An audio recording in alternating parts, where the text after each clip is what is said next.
in the project. We'll then talk about how we can copy and paste these into existing projects without colliding with components that have the same name or higher level assignment or location. We'll make some edits. We'll merge things into the project through our clipboard, and we'll talk through some text options and other pieces.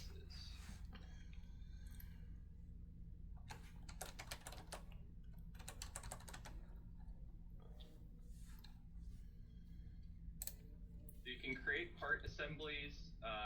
Those could be connector inserts or device assemblies, such as the door and enclosure that we looked at in the panel portion, or really any multi-part component. So think about a certain configuration of PLC with I/O modules stacked together. That could be saved as an assembly and grouped together so that we have those as a reference, or we can group them for our reports. We also have merged parts that can exist in the project independently or can be created on the fly. So adding to an existing assembly, the first thing we want to make a note of is that we would need to show assembly parts only beneath the parents in our device tree control properties.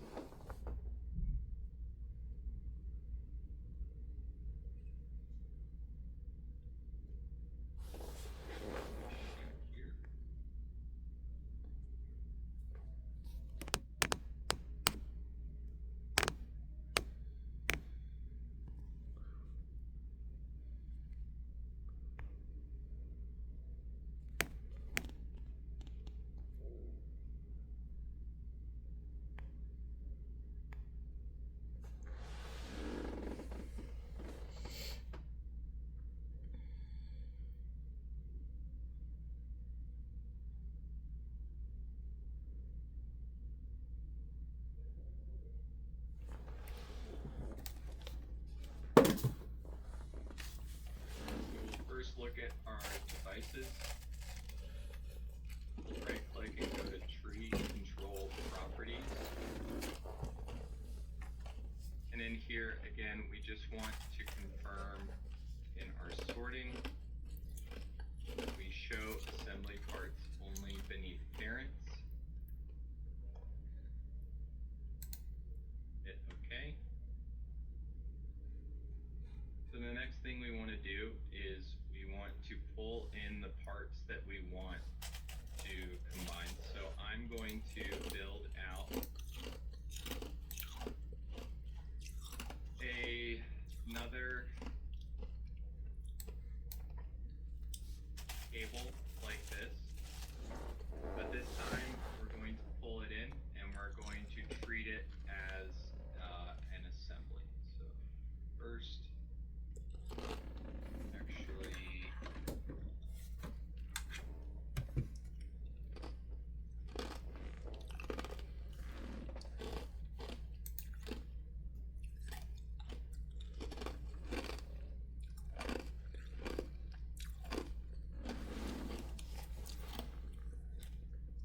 so this is the assembly.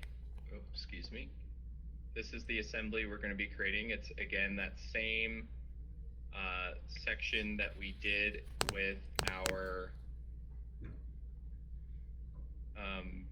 previous exercise, where we built this connector with the cable with the wires included, and then our auto bundle here. First, we're going to find the X1P part. Go down to tank 1 here for a second.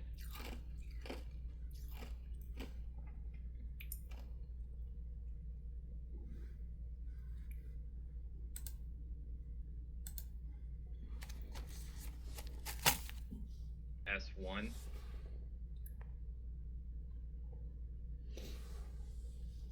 What I can do is I can select both of these connectors and right click and go to device properties. Once I'm in the device properties, you'll notice that the device designation is grayed out because they have different device designations. But the next section down, I can see this option to create an assembly or move to an existing assembly. So I'm going to create an assembly.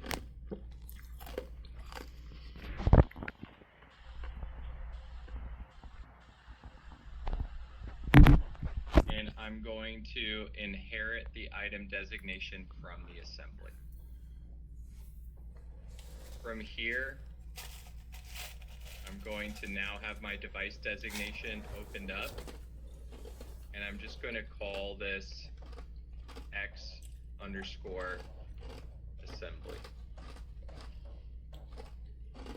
Okay.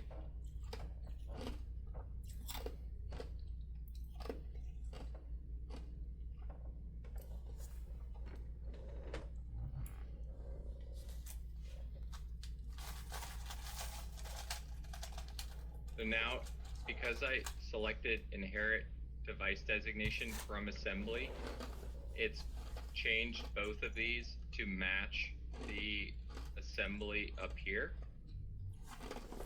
If I go to device properties again, turn this off.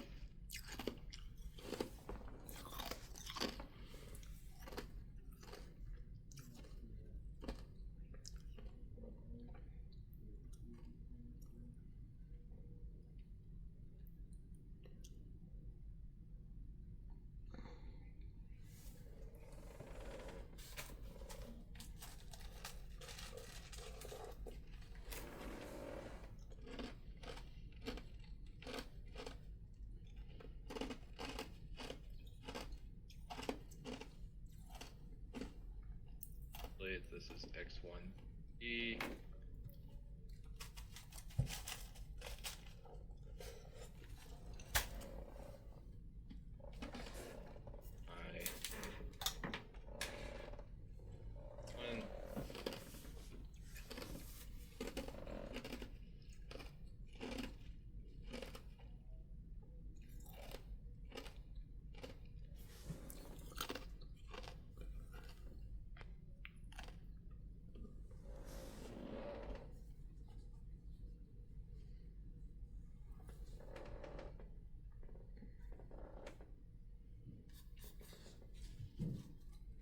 Let's try this again. Okay. E is here.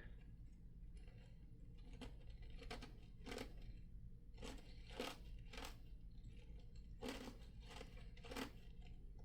going to hold Control, select both of these, right click and go to Device Properties, create an assembly, from assembly, say OK. Name this to X assembly. Now I have X assembly, and then I have each part here with its designation. If we don't want that to be the case, we can obviously go in and turn off our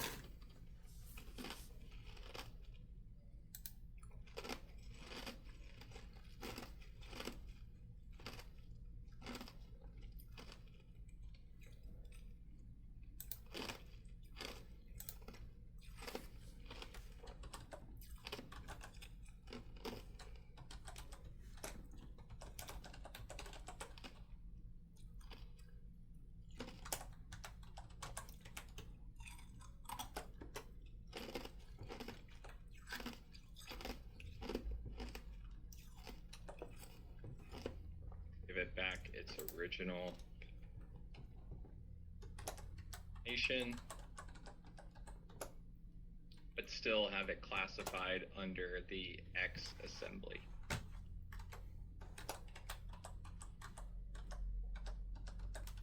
Next, what I can do is just refine this a little bit by bringing it down. So I want it to be associated mainly with the tank. I can click and drag the assembly down into the tank on location, since even though it connects in this S1G location, it's really, we're relating it to where its destination is, which is the tank 1 for the motor.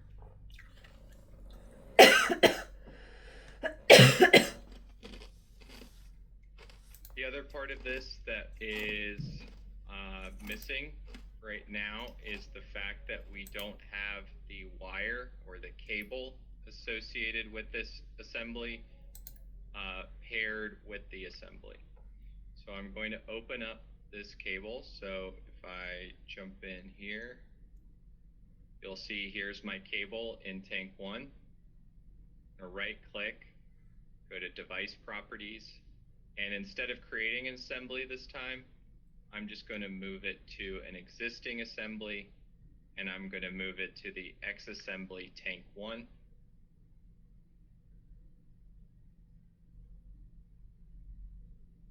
Apply, hit OK.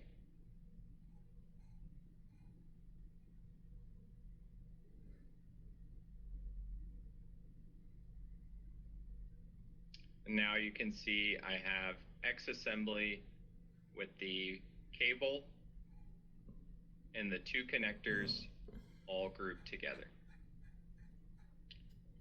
If I right click and jump, I can jump to the schematic, and it's going to show me that assembly. The next thing we can do is say, okay, in this instance, when I build this cable is actually used for a number of projects. I built it this one time, and I would like to use it again for future projects. If I draw a boundary box around this this cable here, I can now go to my file option, and I can export this as a drawing file, but what we're really exporting it as is what we call an E3 part file, .E3P. I'm going to go ahead and export as a drawing. In here, we're going to call this the training assembly, or cable, .E3P file. I can opt to export a range, so it can include the current selection, which is what I'm going to choose. It could also include the current sheet, a selection of sheets, or just a structure node. By structure node, what I mean is, let's say that you have all of these higher level assignments and locations for your project, and you want to import those in for a future project. So you want to maintain that so you don't have to keep using or recreating higher level assignments and locations for every project. The other thing you want to note here is the options for what you want to include. Options can include the sheet border, just the devices, the cables and the wires, at least one connected end, both connected ends selected, both ends and the path are selected. If there are bus bars, we can opt to export those as well as any structure nodes or plugging information for plug pins that aren't showing up as a graphic. We can also opt to export all devices of a selected assembly, export all terminals of a selected terminal strip, or we can group the objects.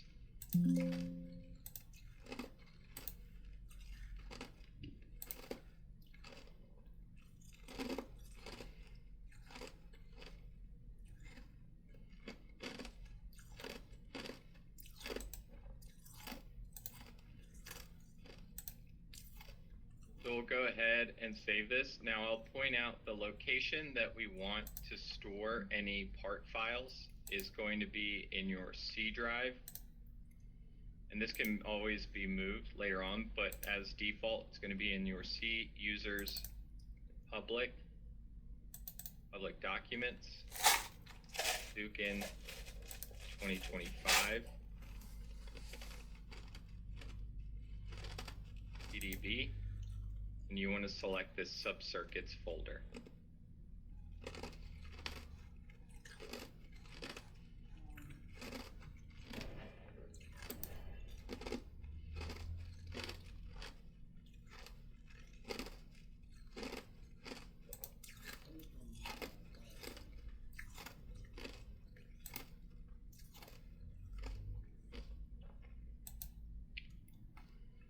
Once it is saved,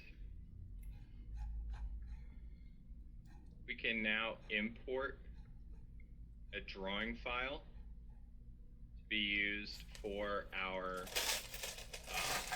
project. Come out here. So I'm going to say File, Import, Drawing.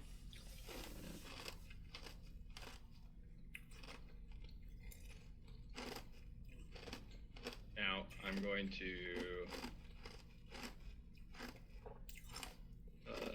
save us a little time here. Schematic tree.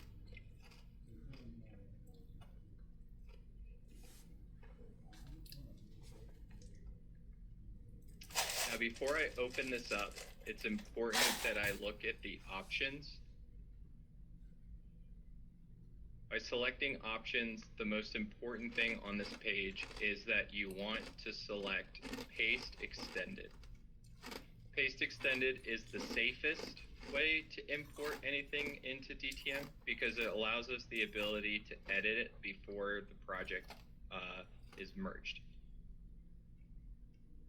We can also opt to ignore the sheet border, or we can be a little bit more aggressive and just say we just want to create a unique sheet name. We're going to opt for Paste Extended because that is the safest way to do this.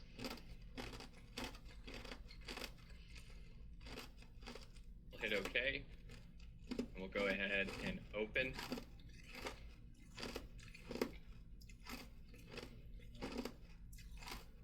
Now, when this gets dropped in to the project, what we're going to get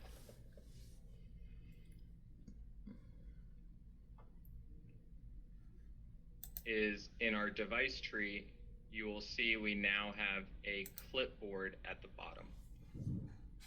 The clipboard is going to contain everything that we just brought in from our export.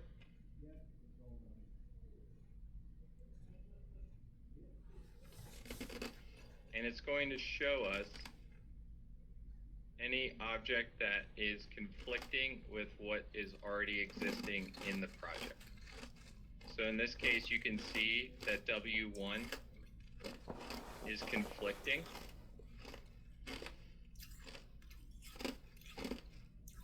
So we can do a couple things here. We can right click and rename it W2. And now it no longer shows that red icon, which means it is not conflicting with our current drawing. And then we can right click on the clipboard, and at the very bottom, it's going to say merge all non-colliding, or merge by generating new names, or merge as view. A view is just going to be a copy, essentially. So in this case, if nothing is colliding, we can go ahead and merge all non-colliding. This will remove the clipboard, and now this is successfully imported without colliding with this cable over here.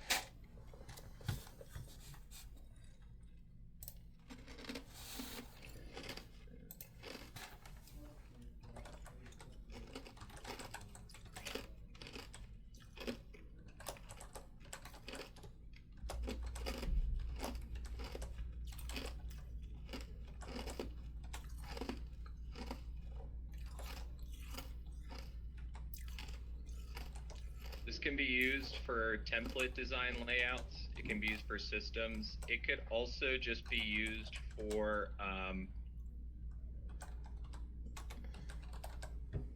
like a panel layout. So you might have a certain mounting plate that you have a certain thin rail configuration and cable ducts. You could save that as a .e3p file, and then you could always have it available to pull in for a future project if that's a standard part for you. Same thing in this case, like a whip or a cable that you want to use for future projects as well.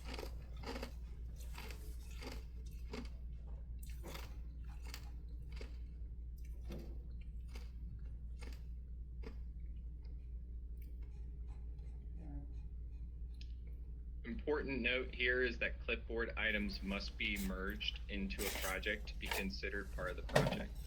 Otherwise, when we go to finalize our drawings, when we say purge unused objects, it will be considered an unused object and be purged.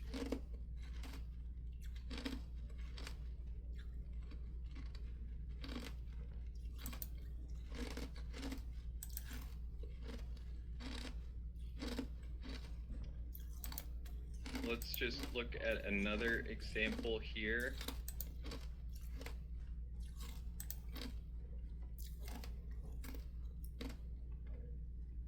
In this instance, we're going to take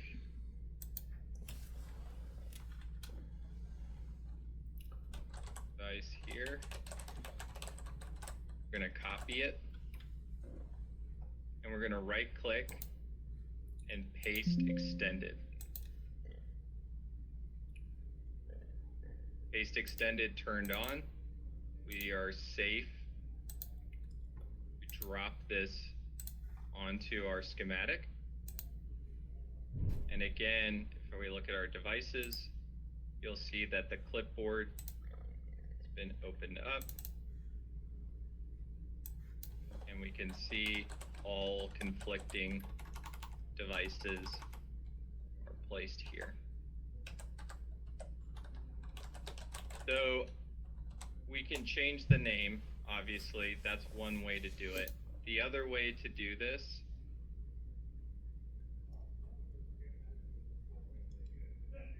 would be to go in and maybe not necessarily change the name, but just to merge by,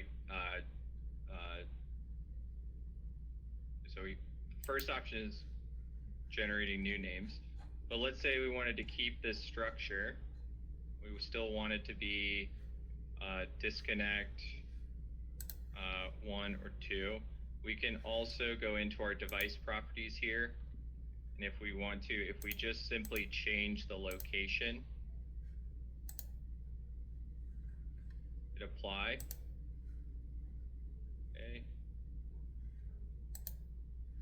Now it shows up down here.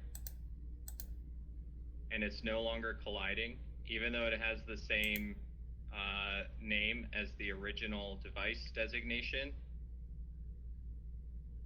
In this instance, it has a different location. And the same applies for higher level assignment. Different higher level assignment means it's no longer colliding. And then we can bring in all non-colliding objects. So if we want to do that for all of these, right click and select all, or hold control, select all of them, and go ahead and change their location. Apply, hit OK.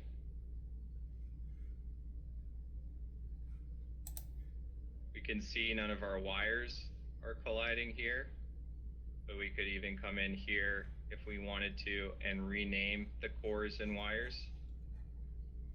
We could change the convention to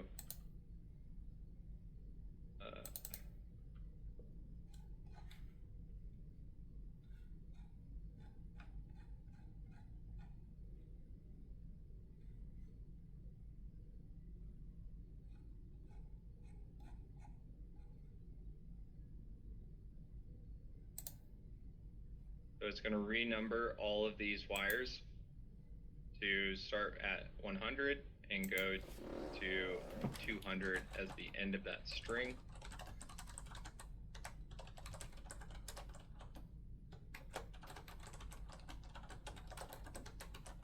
Right click, merge all non-colliding. And now this has been pulled in as a copy into our data or into our project. From here, we have some, still have some work that we need to do.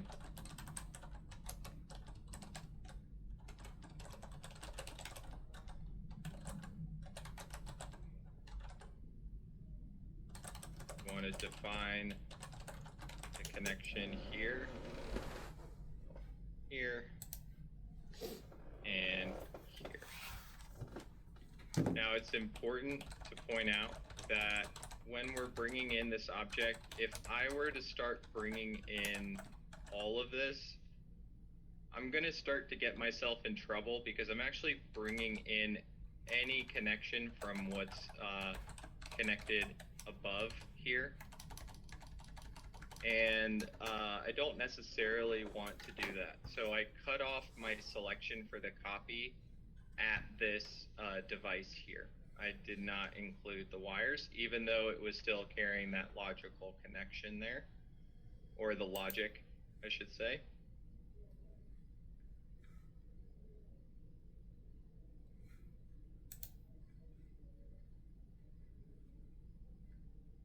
From here, if I hold control,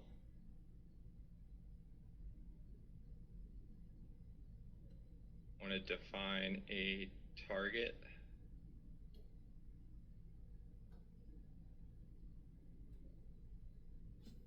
Path, and see if it will let me add my wires.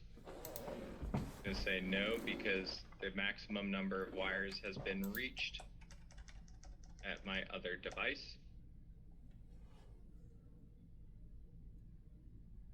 Try.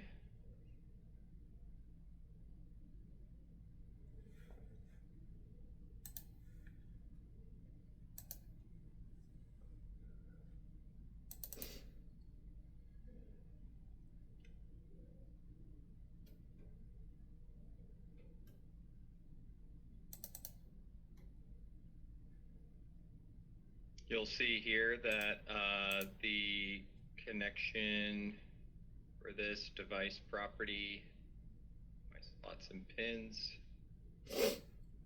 only allows 2 wires at max.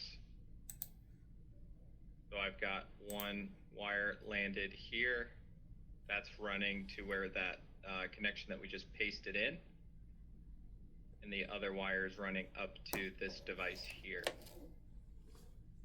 So we're actually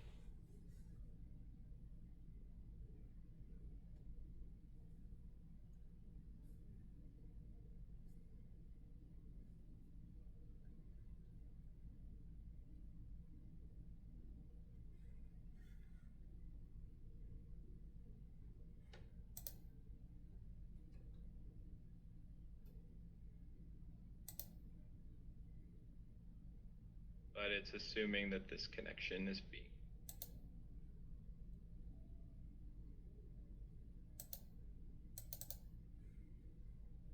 If that's the case, then what we may find we want to do, then add in some intermediary terminal blocks or something where we can kind of merge these together.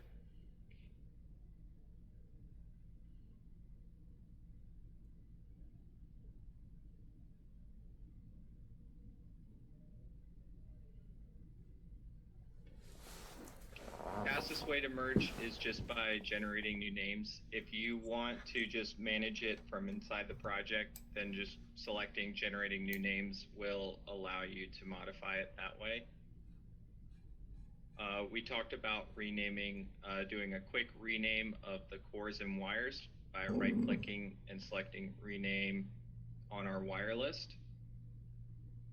We also talked through editing the location or HLA. Okay. Next piece is the smart text. So considering DTM is loaded with a lot of data that's accessible in the database, we can obviously take advantage of smart text. And there's two different ways that we can do that. And I've shown on a few occasions this week where we've added attribute text from a device and dropped it above. If I look at our option here and I go into this motor, this is where I'm right clicking on the device, going to the device properties, going to the device tab, and simply turning on the information I want displayed by checking the box.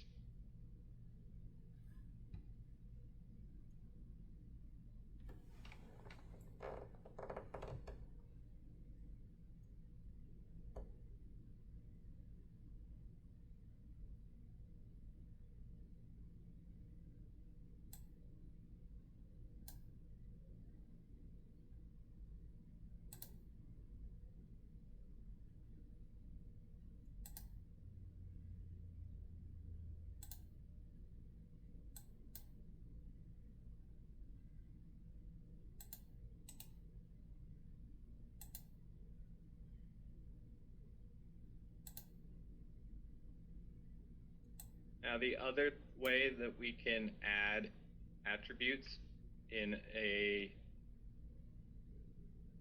context outside of just related to the device is by going down to our attribute text option. Here on the left, you see a device list for the project. I can see every single object here, and if I open up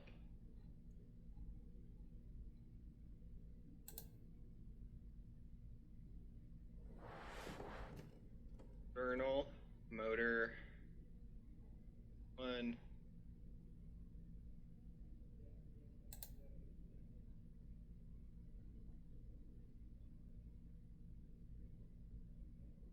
one here from our original schematic, I have this technical information here pulled out, okay? So this M1 is on that 201 sheet, and I'm here on sheet 202, but I want to be able to place text elsewhere, so I'm going to provide that as an option. Provide this as an option, and this. Okay. And now, even if I'm in a different location and I want to reference something, I can pull it in as a reference here. And then if I need to add just some regular text to say related to M1 on 201.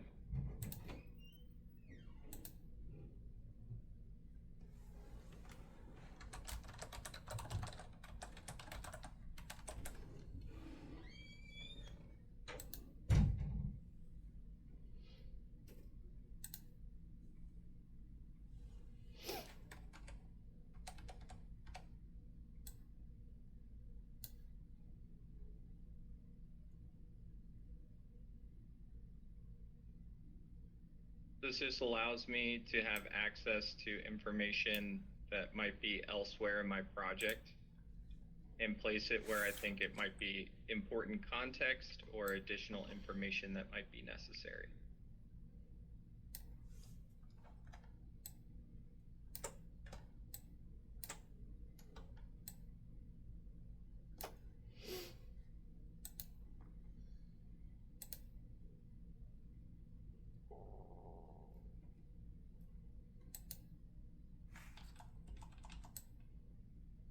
Free text looks a little bit different.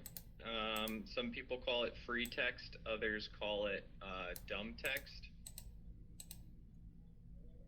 So these are just the free graphics and text that you can add anywhere as line art, or in this, text to just contextualize what we're looking at. It's just temporary in nature. During the design, you might want to call out some features, as all critical data should eventually get to the point that it is smart or paired to a device or a sheet or of some kind, so that it can be reconciled in the database. And the formatting is, again, very standard, the same as most Office products. If I come in here, you can see that this exercise here, I've added this text at the top. So to add that text, we just go in to our, our text format here. And I just want to hit this capital T for enter graphic text. Opens up a file where I can say this sheet is version 1.4 of US configuration. Can adjust the size, make it bold. I can even put it inside of a rectangle or a circle. Hit OK. And then drop it as needed. So this is your, fixed text or dumb text. We're just adding it to contextualize what we want here. Ultimately, this would be something that I would want to be reflected as a sheet property. So I might come in, and for my sheets, I would look for the appropriate sheet property where I want to say this is a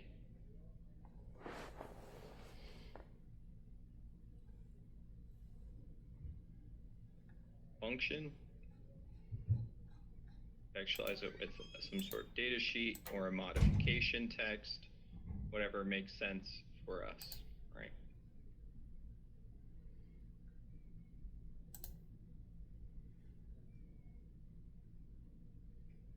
That's the text format.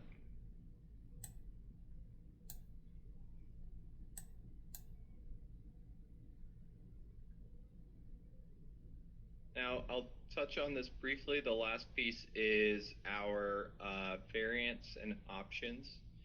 So if I go to View, and I look midway down, I see project windows where I can see my sheet, my 2D view slots, my component symbols, and miscellaneous. And you'll see one called Variants Options.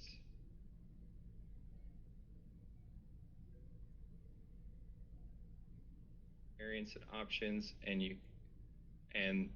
in here, what you have the ability to do is to be able to create a configuration for your project, right? So if you have a standard product that you offer with 5 or 6 additional options that can be added or removed, then we can define those in our variants and options.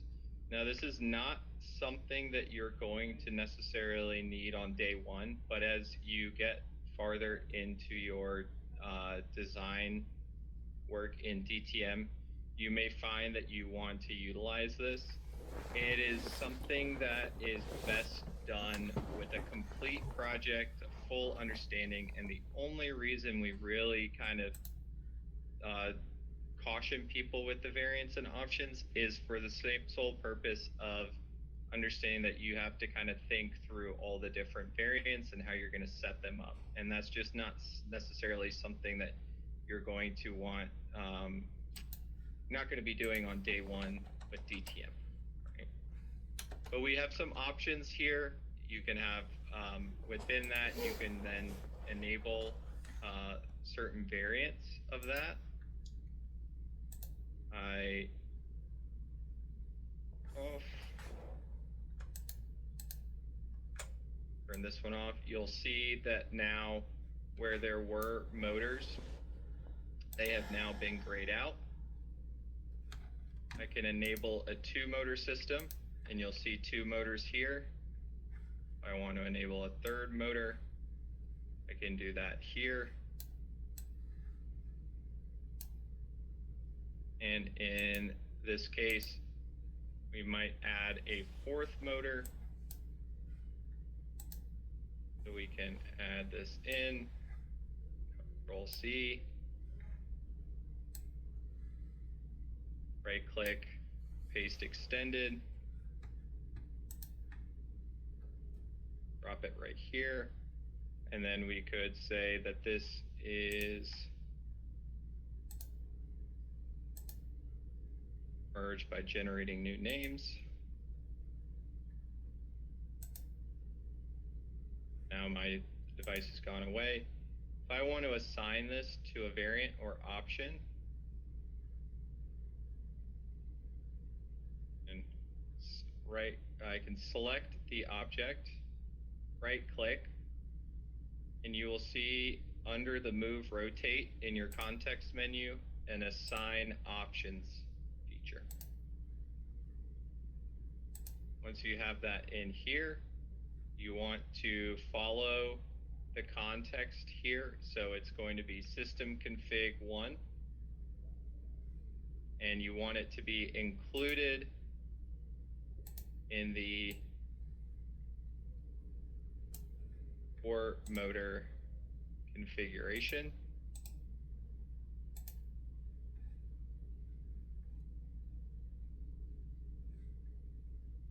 Apply. Okay. So now it's grayed out, and if I turn on 4 motors, now it is enabled. Okay.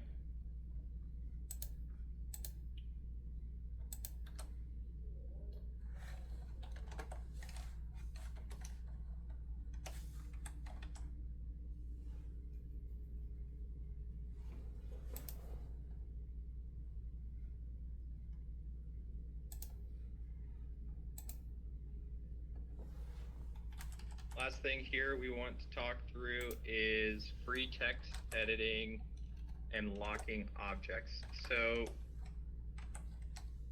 it's important to point out, and I'll do it 2 ways here. The first thing that we want to point out is when we lock an object in panel, my panel sheet,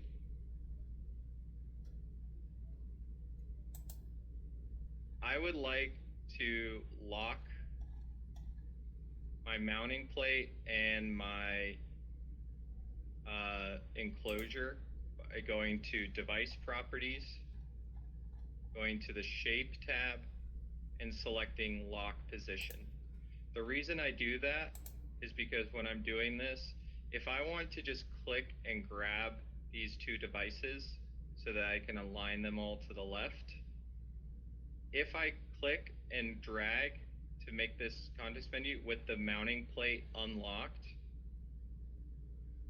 then I end up just trying to move the mounting plate off its slot point, which can be a little bit irritating. So once we have that enclosure and mounting plate position, we want to lock it. From there, we can then grab it. What people get confused is if I right click and say lock objects here, this is not the same as locking a fixed position. When I lock an object, what I'm basically saying is me as the user, Jack, with my machine, am locking this device so that it cannot be changed, it cannot be modified. And I get a very small little lock key next to it. The same will apply to our schematics, right? If I choose to say this is complete, I want to right click on these objects and I want to lock the objects. Basically meaning these are fixed, they should not be changed. I can't accidentally modify or change anything. Everything is grayed out. nothing can be changed. I can't change the device designation or the higher level assignment or location. This is meant to, this is kind of done with the idea of multi-user in mind, but at the same time, you know, it also is a good way to lock stuff up as you complete it so that you don't accidentally make any unnecessary changes. Once a sheet is complete, it is good to lock it so that you know that that is fixed. And if you're working somewhere else in the project or you're working in your device table, that you're not unnecessarily changing things. So that's just important to point out.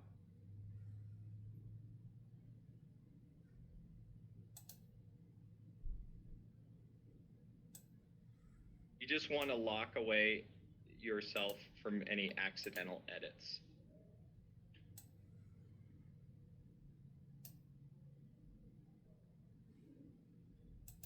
So now that we've gotten through that point, we've talked through some of the efficiencies like creating assemblies, using copy paste extended, making edits, merging objects, and then talking through smart text, and then variants and options, which is kind of like something to just keep in the back of your mind. We'll go ahead and get started with exercise 5, which is going to be 3 motor circuits in 30 minutes. It's technically 25 minutes, so we can leave some time for questions after. We'll export 2 separate portions of the design for later reuse. You'll play a little bit with the clipboard and the pasting the data in. After the exercise with copy paste extended, you can see how you feel about that, moving stuff around and copying and being able to do it without creating duplicates that collide and just kind of start to muddy our designs. There is a third optional part. If you want to look at variants and options, you can follow that, but that is not in our allotted time. So it's there if you have some time left over, or you want to include it as homework for yourself. Alrighty, I'll go ahead and start the time.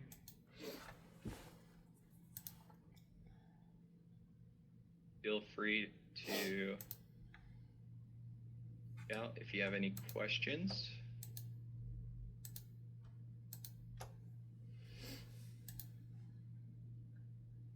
And I'm just going to step away for 1 minute and I will be right back.